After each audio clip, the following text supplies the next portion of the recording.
जैसा कि मैंने बाकी चैप्टर्स के इंपॉर्टेंट टॉपिक्स एंड क्वेश्चंस का वीडियो बना रखा है, वैसे अब इक्विलिब्रियम की बारी है।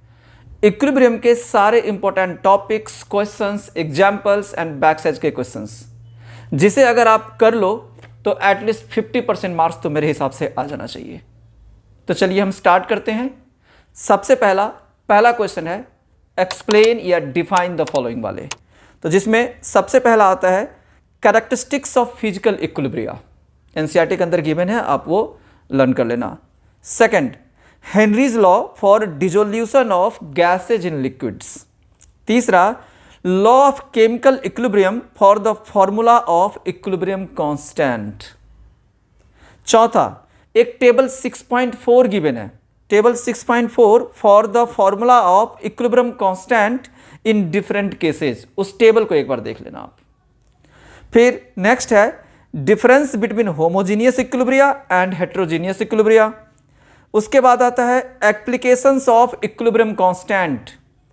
Next, state Le Chatelier's principal.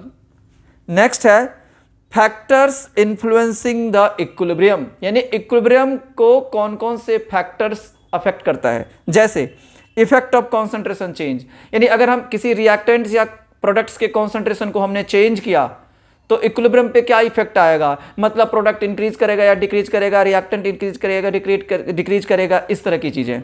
तो पहला फैक्टर है इफेक्ट ऑफ कॉन्सेंट्रेशन चेंज। दूसरा, इफेक्ट ऑफ प्रेशर चेंज। तीसरा, effect of inert gas addition. चौथा, इफेक्ट ऑफ टेम्परेचर चेंज। पांचवा, इफेक्ट ऑफ कैटलिस्ट।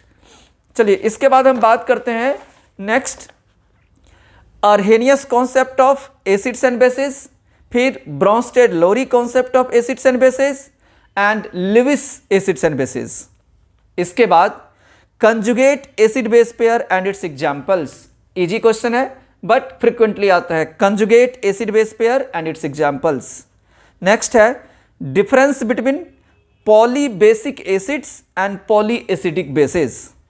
नेक्स्ट है फैक्टर्स अफेक्टिंग एसिड स्ट्रेंथ, यानी acidic strength आपका उसका ऑर्डर पूछेगा आपसे, है ना। दो तरह के, या तो जो कंपेयर करना होगा आपको पीरियोडिक टेबल में, ग्रुप में, एंड या फिर हॉरिजॉन्टल रोज पीरियड्स में।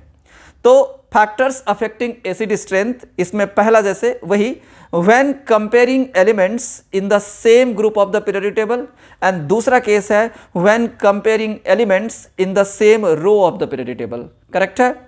इसके बाद लास्ट में जो एक्सप्लेन या डिफाइन वाला क्वेश्चन है बफर सॉल्यूशंस का definition and there examples.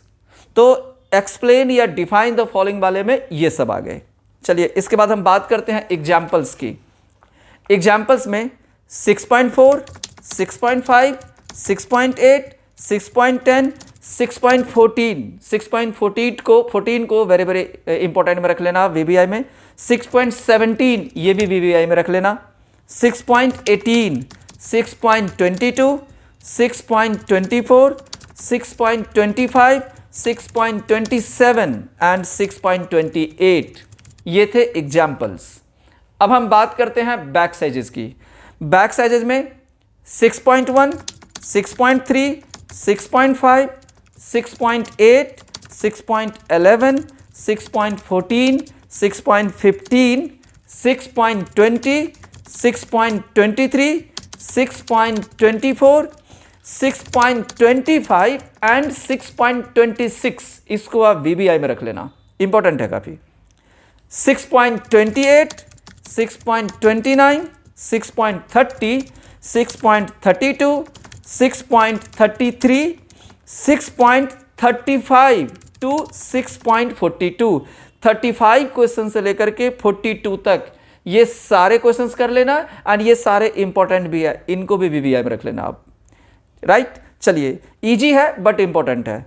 Next 6.44, 6.46, 6.48, 6.49, 49 को भी इंपॉर्टेंट कर देना।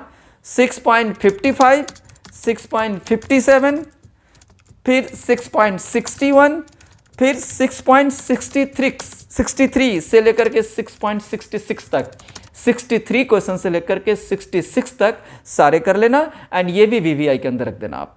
करेक्ट।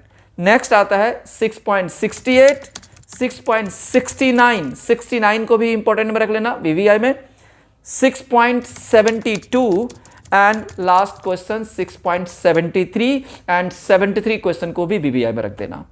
तो ये बैक साइजेस के सभी इंपॉर्टेंट क्वेश्चंस थे जो पेपर में फ्रीक्वेंटली आते हैं। करेक्ट है? Thank you.